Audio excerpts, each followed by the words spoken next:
You're watching Cable 2.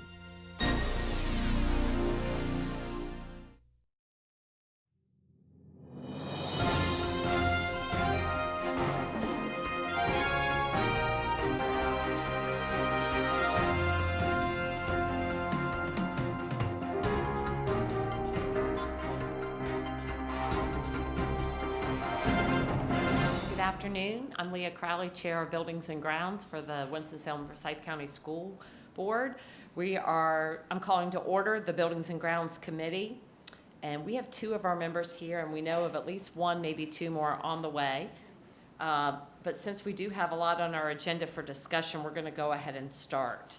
So our first item is a county request for the North Carolina Education Lottery Funds, and Darrell Walker is going to help us with that. Good afternoon, Madam Chair, Committee, and Superintendent McManus. This is kind of a standard business-related item that comes to you kind of annually from the county commissioners as it relates to lottery funds. Just the general public know basically the lottery funds that the Forsyth County receives goes back to the county to pay down bond debt and in order not to raise taxes. And this kind of goes back to the beginning of the 2006 bond.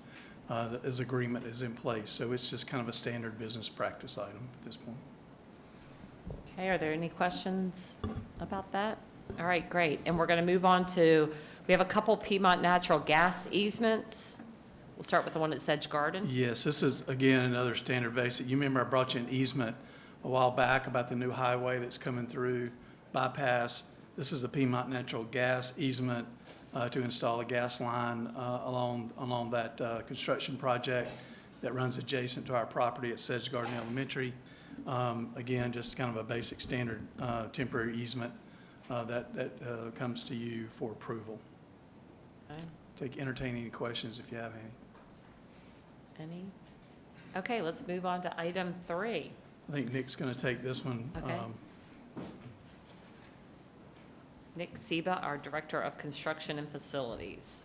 So this one's about the Piedmont Natural Gas relocation easement at RJR and Wiley. Yeah, so this is a gas mainline relocation proposed by P&G to avert a conflict between the grading plan for the proposed Wiley RJR practice field. Mm-hmm. So it's just a relocation of that gas main that serves the RJR gyms, both the girls and guys gym. Okay. Any questions for Mr. Seba? Okay, thank you. All right, thank you. All right, and we have Lauren Richards is going to talk to us about a new location for the Kingswood School, starting the 2022-2023 school year.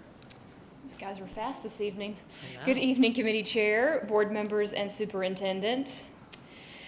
So the Kingswood School is currently located at the Crossnor Communities for Children's location at what was formerly the Children's Home over off of Ronaldo Road. This K-12 program needs a new home for the 2022-2023 school year. And our current lease at Crossnor is up, and with some program changes, that lease is not being renewed. So as you may know, in the 2021-22 school year, our current school year, our K-5 program for Kingswood has been housed over at Diggs Latham Elementary School.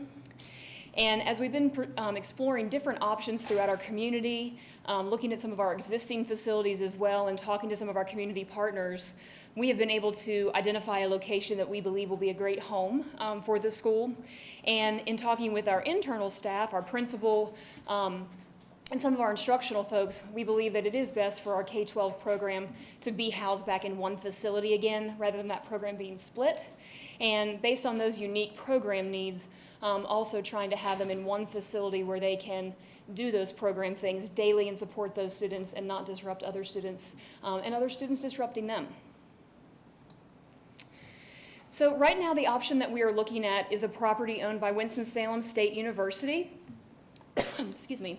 This property is located along Museum Drive, also kind of Mercantile Drive. It is right down the street here from where we are this evening. And they have 2 buildings on this property, and one of those buildings has been offered to us through a lease option that may even have a potential purchase option for us down the road, but that's not what we're here to talk about this evening. Right now it's just a lease option. this lease, the present lease agreement needs to go into place soon so that we can begin upfit of that location. This was previously a college campus, and so it was already an educational institution. And so as we look at that upfit, it makes it an ideal location for us to go in there and finish that process. So the current lease agreement comes to about $156,000 annually for that lease agreement. The current lease is $65,000 a year at the Crossnor location, so there is a difference there that is needed annually. And then this is a triple net lease, and so what that means is that the maintenance costs, costs for utilities, all those things would also be on the district. Looking at those operating costs, we came with an estimate of about $70,000 per year to cover those costs. And then one-time cost to complete the upfit of the space to meet our security standards that we have at all of our campuses across the district, fencing so that the students have an area where they can go outside and play and be outdoors, technology upfits, furniture, all of those different needs. We're looking at about $250,000 for that one-time cost. And so staff's recommendation this evening is that we bring the lease back to you on May 24th for full board approval, and that the B&G committee approve the process this evening to be able to move on to that 24th meeting. This request would allow us to begin that programming process along with that lease language, because we do have a very tight turnaround to move that program out of the school and get them up and running for August of 2022. Are there any questions? Marilyn? So, since we are upfitting and doing some upgrades, I would assume could be used by other, I mean, let's say, you know, we don't have the option to buy or whatever. Is there anything in the lease? I don't know whether y'all have confirmed any of that, but is there anything in the lease where we would be compensated for that in some way? So typically there would not be any compensation back for the things that we would add to the building to be able to utilize it ourselves. There would be some equipment and things that we put in the space that we would certainly take out and take with us when we leave. But Winston-Salem State is doing a number of other upfits to the property for it to be utilized, whether the lease for us or for any other entities, which are a huge advantage to us and are already costly items. Okay, all right, good. So it's kind of a win-win then for that. Okay, thank you. Yes, ma'am. How many students are we considering here? So the enrollment for Kingswood fluctuates throughout the year. There are times where it could be 50 to 60 students, and it could be up to 120 to 150. Okay. All right, any other questions for Ms. Richards? Okay, thank you. And Lauren's going to do the next one, Indiana Avenue property, the former Haynes High School and Haynes Middle School site usage. Great, thank you, Kevin. All right, so back in the fall of 2021, the board gave direction to the operations team to explore options for use for the Haynes Middle School property that's at Indiana Avenue. And one of the things that we looked at was placing our maintenance facility there. We are working on vacating the Lansing Drive property for airport expansion and some other Garner Foods warehousing. And so as we pursued that option, we learned that rezoning was going to be required, and that was not necessarily something that was going to be supported, and so we kind of backed off from that idea. But operations continued to explore different uses for this property. It is a large property and a facility that is in great condition, and so looking at other ways to support the district at large. And so I'm going to shift gears on you for a quick second and talk about our Whitaker Park location. And so Whitaker Park Warehouse is where our technology department is housed. This property was provided to us through the Forsyth County Commissioners during the 2016 bond to assist with the large number of technology items that were on that bond, so that we'd have a warehouse space to receive everything, uncrate it, deploy it, all the setup that was required to get it out to our schools. And so this building was never really designed for staff. It's not really adequate for staffing and requires a lot of capital projects to be completed in order to put staff here. Also, the Whitaker Park area, as you may know, is a hotspot for economic development. There's a lot of expansion happening in that area, and there's an anticipation that that will come in time as well. And so, while we have not been asked to vacate at this time, we have been shared, has been shared that if opportunity comes around, that any additional leases that we do on this property with the county would allow for expediting that termination process so that they could move forward with development options. And so we would like to go ahead and start to pursue where our technology team can land, maybe for a forever home, and not have any interruptions to services to our schools. And so as we started exploring that, we thought about, what about the Haynes property for our technology department? One of the things that's great about this property is it has very easy access to our highways, the 5240 kind of corridor. It is central to many of our schools throughout the county. It has large open areas for the gymnasiums and the cafeteria and the media center to act as warehousing or large open spaces for that work, as well as classrooms and administrative offices to support staffing needs for them to have workspaces each day. And so technology would not need to occupy this entire facility. It is rather large. They have about 40 staff members that work centrally on a day-to-day basis. The rest of the technology team is in and out of schools or spends a great deal of time in their schools throughout the day. And so as we look at programming that space for potential usage for technology, we also wanted to go ahead and think about future programming and planning as we design this. And so some of those options that staff and our superintendent have looked at are really being able to make this facility also community focused. And so we know that our social work team has a food pantry and a small store where they pull supplies from to support our students when they're in need. This would be a home that could house that facility as well. Looking at training facilities so that our teachers and our other staff throughout the district have a place to go. Even looking at model classrooms. We have a lot of different technology in our district, and so they can come and see how to use that interactive technology in the classroom with their students, and a space to collaborate, as well as some other central office supports, and then even some additional warehousing space for furniture as we get new furniture in for our schools and go through that process. And so when we take a look at costs for this site, we're looking at the costs being phased. And so right now, the immediate need is a home for our technology team and the technology items that they deploy out to our schools. And so in our initial estimates, the priority would be roof and mechanical systems for this site. And so the roof will allow us to protect the building as a whole, the building envelope. Current projections for that in the current market are around $2.2 million from what we've estimated. And then mechanical systems to ensure good indoor air quality and airflow and comfort for staff would be about $1.4 million. And then with this space not being occupied for a decent amount of time, there's some internal upfits that need to occur as far as flooring, fixtures in the restrooms, those things, so that they're adequate for usage, which would come to a total of roughly $1.4 million as well. And so as we pursue this option, we would look to program the entire facility so that we know exactly what we need for spacing, and we know exactly what some of those future costs would be on top of the priority costs that would cover the basics to occupy the building, which is what we're showing you here this evening.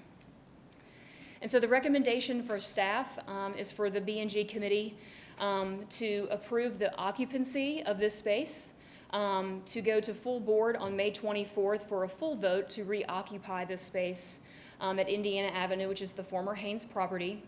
And this action would allow us to then pursue the additional programming, complete the schematic designs, which has a cost associated with it that staff does not want to spend if we're not going to occupy, and then return to the board with those official budgeting numbers to then come back to you with a fund request. And so I will pause there for any questions. I just think this is great use of this space, and I think you had mentioned before that they have recently tested the air quality. Everything is good, so we are really good to go, and we probably do need to move forward because the longer that building sits, the more it's going to cost to bring it back up to code. Absolutely. So anyway. And that's a very good point. When we pursued it for the maintenance property, we did do testing, and all the testing came back well. Good. Okay. Yes, Alex. So do you have a potential timeline? So we approve it at the next board meeting, and then how long until you come back with the funding request? So some of that will depend. We'd already started this process, which puts us a little bit ahead of where we would normally be. I would love to be able to come back to you in June with some of those numbers so that we could look to move forward. But potentially August, just with, really focusing on the Kingswood move, if that gets approved for that lease agreement, because those students would take the priority right now. Okay, yes, Elizabeth? Just one other comment, that there was never testing done in that building that said it was unsafe for people to be in there. And I think that's important to make very clear to our community that there was never danger to students in the building, that there's never been an air quality that came back that said we put people at risk, and that putting people back in that building is perfectly safe. And for the people who live in that neighborhood, they are safe as well. Absolutely. Thank you, Ms. you. Monsinger. Yes, Marilyn? I'll just make a comment, it's not a question, but since my technology skills are so good, I got to go over and visit at Whitaker Park, because I needed help. But anyway, that would be a definite step up and a good move for them to move to that different space, for lots of different reasons, I think. So I think that's a really good Yes. move. I think they would agree. Yeah, I would imagine that they would, so. Okay, thank you. Oh, go ahead. I'm sorry, Shay, go ahead.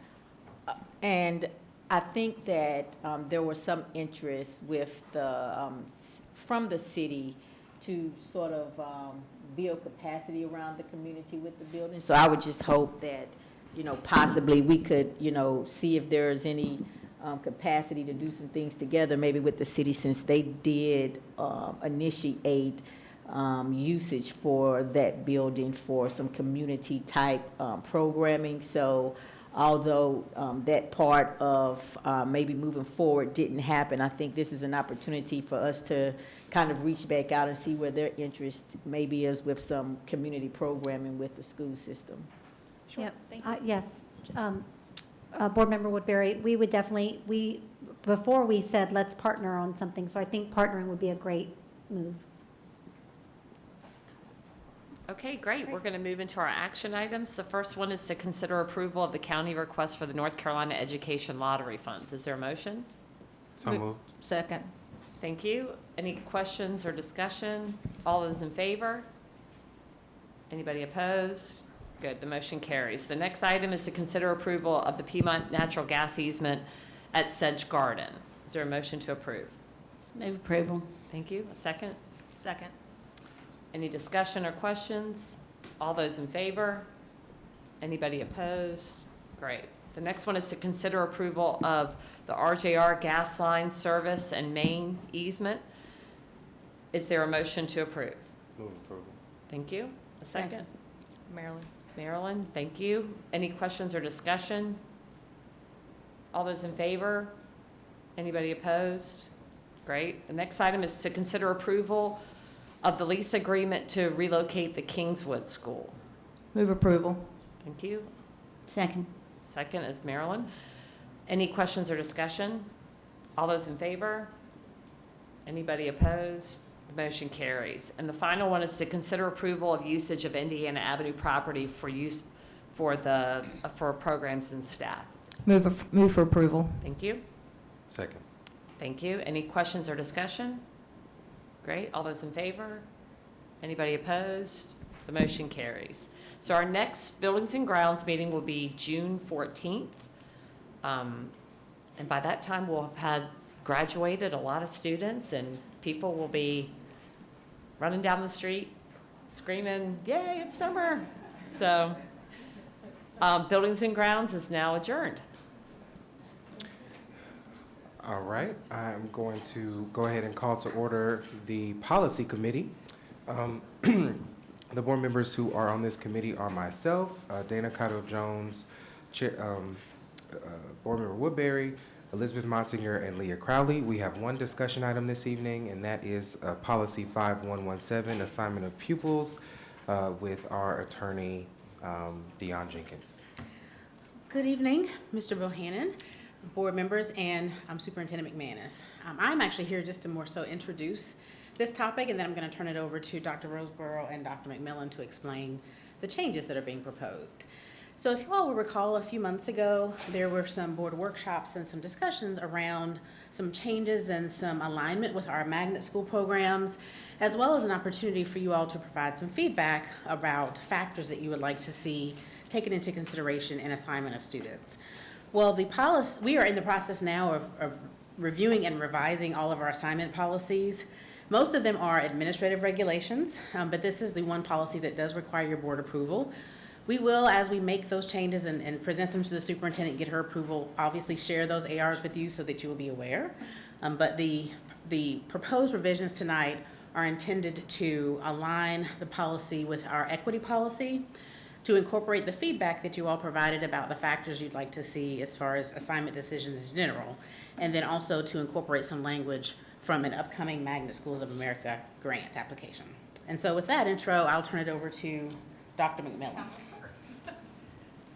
Thank you. Good evening, board members and Superintendent McManus. And so I'm just going to walk you through Roman numeral 2, some of those changes. If you'll notice with some of the changes, it makes what was previously in the policy a little more concise. And so we know there's substantial research and evidence that shows that diverse and integrated schools and classrooms have significant benefits for our students.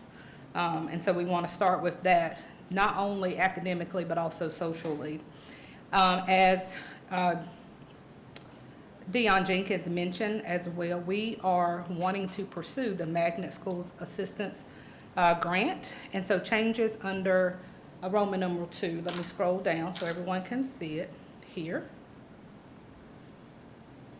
demonstrates the district's commitment to not only strengthening equitable and viable choice options, but also having greater access to diversity within our desegregation plan, which is something that is heavily looked for in the grant application. If we look at letter B really emphasizes those, probably the greatest changes that makes what's in under letter C, or with letter C, more concise. And it really captures the essence of the information that was already there. And then D, there were no changes in the policy here because it really highlights the benefits that diverse and integrated schools have for all students. So with that, I will shift it over to Dr. Roseborough to talk about the last section of changes.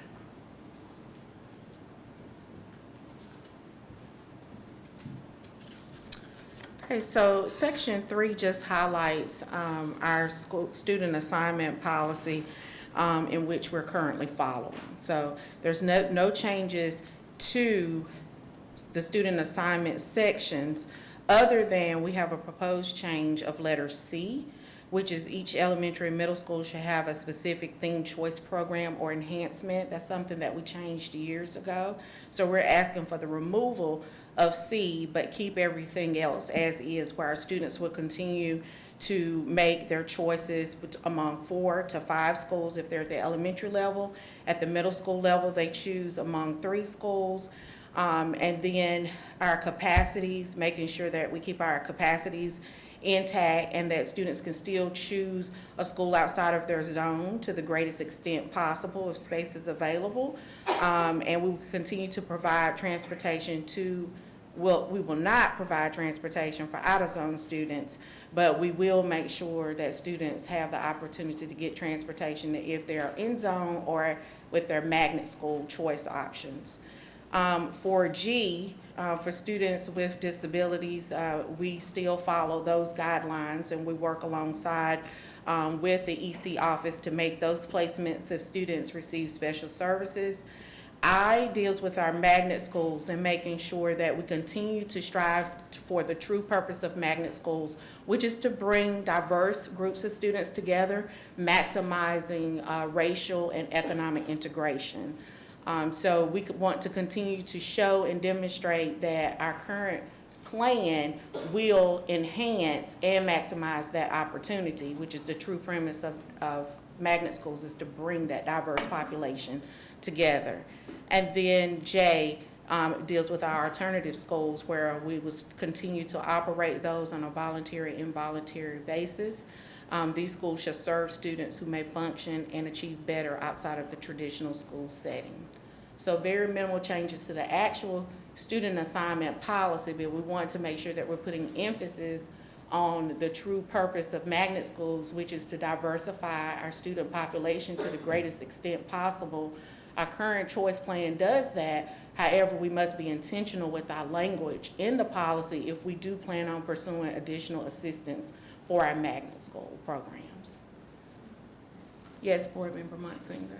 Yes, I just wanted to, again, get some report out on how diverse are our magnet schools, and what are we doing to ensure that they are indeed diverse? So we do have a large number of magnet schools that are diverse out of the 23. And if I recall, Homan said that we had several. I could name them off the top of my head, which would be Reynolds, IB Magnet, Atkins, IB Magnet, Wiley, IB Magnet. Parkland IB Magnet is also diverse. There is opportunity for some more diversity at at Parkland IB Magnet. And then also Bronson IB Magnet, as well as Moore IB Magnet. Those are some of the schools that have the greatest diversity in our school district, but we should always be actively striving for a third, and a third, which mirrors our district.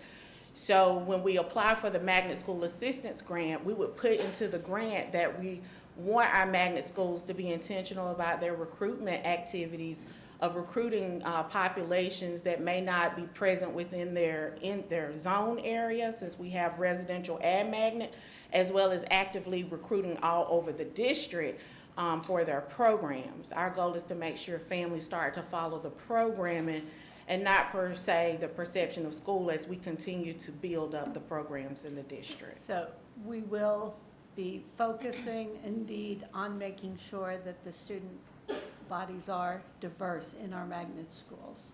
Yes, so we have made a request to our equity and accountability team for us to start looking at diversity goals for magnet schools, Okay. which is part of our 5 magnet pillars. And it's one of the most important foundation of a magnet school. Well, and the reason I feel this is so critically important is that intention and actual policy that makes it happen are sometimes different. Mm-hmm. And so my concern is to make sure that this is not just a policy in words to get money for more magnet programs, but that it is indeed represents the district's desire, and not only desire, but focus, and will ensure that we're doing this. Yes, ma'am. I agree wholeheartedly. Thank you. I just want to make sure that we are adhering to the true premise of what they were designed to do and be able to re-educate our community about the purpose of magnets. Absolutely, absolutely. And again, I just always try to make sure with whatever good intentions we have that we follow those up with very specific actions. And so I want to make sure that these are words that have some teeth in them. Thank you for that. Yes, Board? Oh, sorry. Yes, go ahead. Thank you. Okay, so in the first part about student assignment, I noticed that a lot of what is stricken in the text is about the geographic location. What's the intention there? Is that it? That's in Effie's section, I believe. Yes, Right. it is. Right. I think it's section 1, and mostly in section 1, I think it takes a lot of that out. I think it was just for more concise, not only just more concise language, but we have when we think about our geographic locations, they're also very segregated within our community. And so not just relying on that isolation, but really being able to pull students from across the district into programs, and even being able to replicate programs that are really doing well in other parts of the area that will also draw from various parts of the district. So could students be assigned to a school that wasn't proximal to their domicile? Typically, they are assigned to the residential area, but we still We have, would because still we be have our using that. choice options, Okay, they would be able to apply for choice right. and then attend the school based on their Okay. choice. Yeah, well, I I definitely appreciate the diversity as a factor. I would think research would also highly correlate parent and family participation in students' lives, and I think that is directly tied to proximity to school. And want to make sure that we're still considering that as a factor. Yeah. Okay, Yes, thank we're you. still considering that as a fact. Board Member Parker. Yeah, and that, I had that concern as well. And in 3B, it states school assignments shall generally be based on where students are domiciled. And I know that currently, our choice plan, you are assigned to a zone from where you are domiciled. I just, at first look at that, it looks like it could be taken literally. I would think that maybe we want to be a little more in true, to try to incorporate magnet schools and our choice plan, that maybe add in some language there that says school assignments shall generally be based on where students are domiciled, and so school assignments, or could we add, or zone and magnet choices can generally be, based on where students are domiciled. Yes, we could use that language, or we can use residential attendance zone, which is which is mentioned in some of our ARs. We can just replicate that language, the residential attendance zone. And you could talk about choice in that piece there, just to replicate the language, or we could just take out. Yeah, I don't want it to be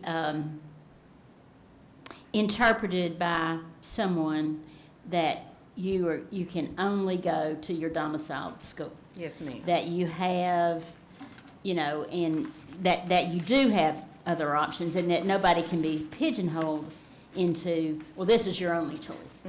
Actually, And I think sometimes with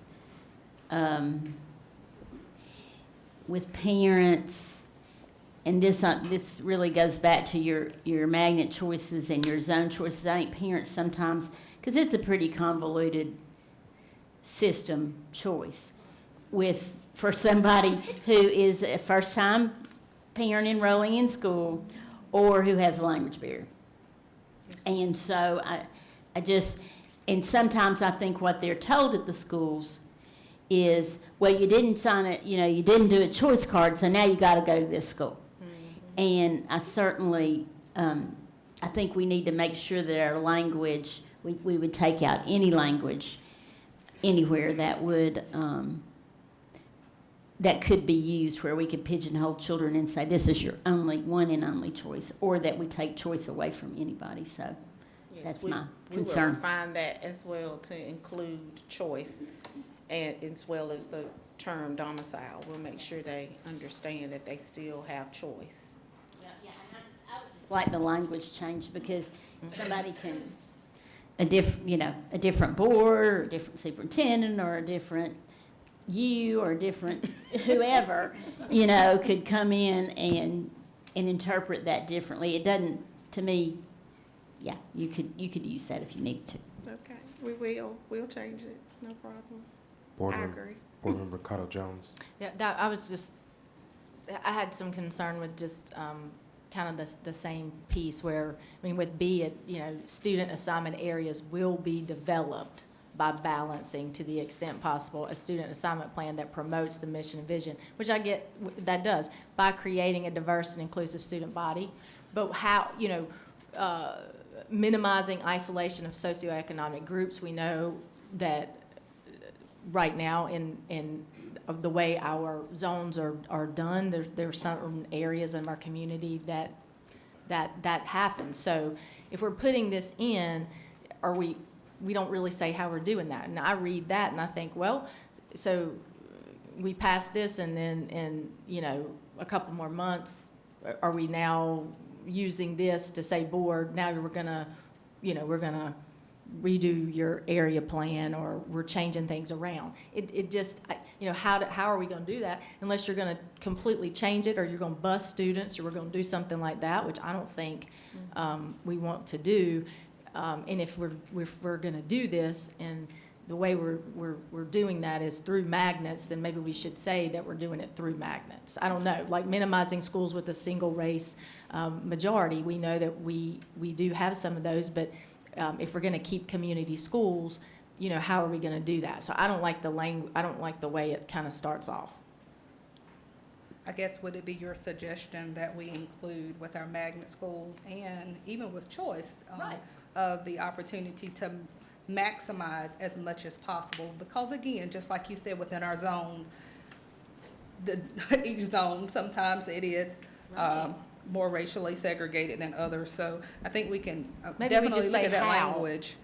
And The how. Dion, will that be addressed in? Right, magnets are- ARs, in our AR as well, and then we put magnet and choice here as Maybe the we can just possibility? add like how we're going, so I understand in this, you know, 1 through 4 definitely follows the mission and vision, but how are we going to do that? Because with that being open, again, I think, Maximizing? It seems like maybe the maximizing, but you're saying is the how. And I think this policy reads more of here are our philosophical goals, but the how might be more so what's in our ARs. Okay. As far as how that's, because there's an entire AR for magnet schools, there's an entire AR for middle school, elementary, and high school assignments. And so I think the how might be more so within the ARs. But I certainly understand your feedback. because I think sometimes maybe the AR is not, you know, this is like board policy, and that's what will get pulled up and referenced, and then, and it's hard enough to find those sometimes. Right.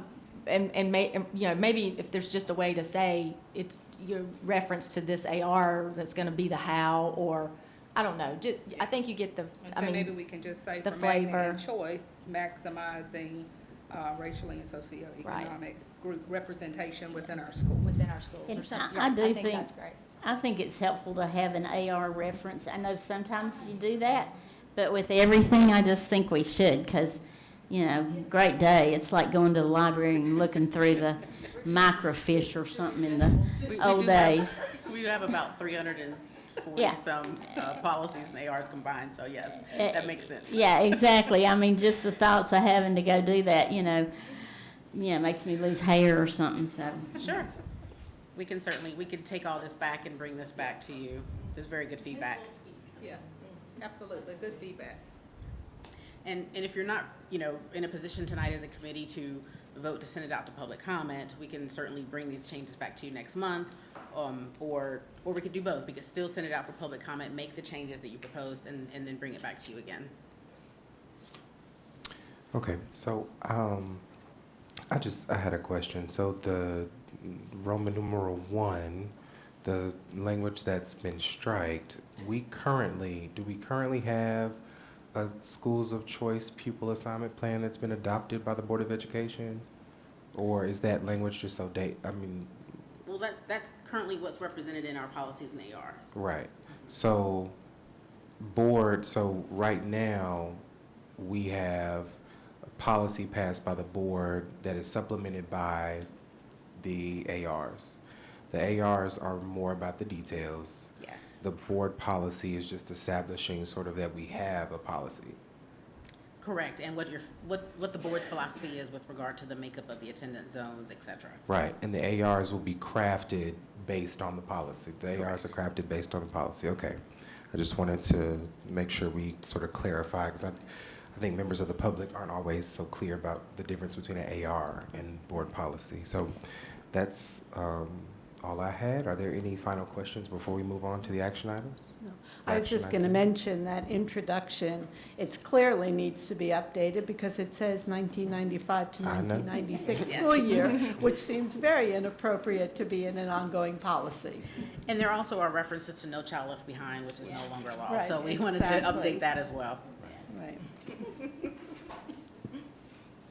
All right, well, we will move on to our only action item, which is to consider approval of policy 5117. I move to approve to send it out for public comments and to review at our next policy meeting with those changes that were discussed. Okay, is there a second? Second. All right, all those in favor? Oh, so, hold on, I'm sorry. So, we want to make the changes? We or do wanna you make the- I mean, so- do you want to give, because We discussed changes. I So- want them to make those changes and be able to put it out for public then comment bring it now and bring it back in June, because we don't tend to meet in July, and I think it would be good. So that was, the motion was to accept it with the changes suggested by the board and put it out for public comment so that when it comes back in June, that hopefully we will have a final that we can vote on and approve. And it'll be June Policy Committee, so Right. there'll still be another opportunity to make changes before it's finally approved. All right, all those in favor? All right, that's unanimous. And our next policy committee meeting is June 14th. And with that, I will adjourn the policy committee. Thank you. I would like to call the meeting to order. May I have a motion to go into closed session to discuss a personnel matter? So moved. Second? Okay, all in favor? Okay, thank you.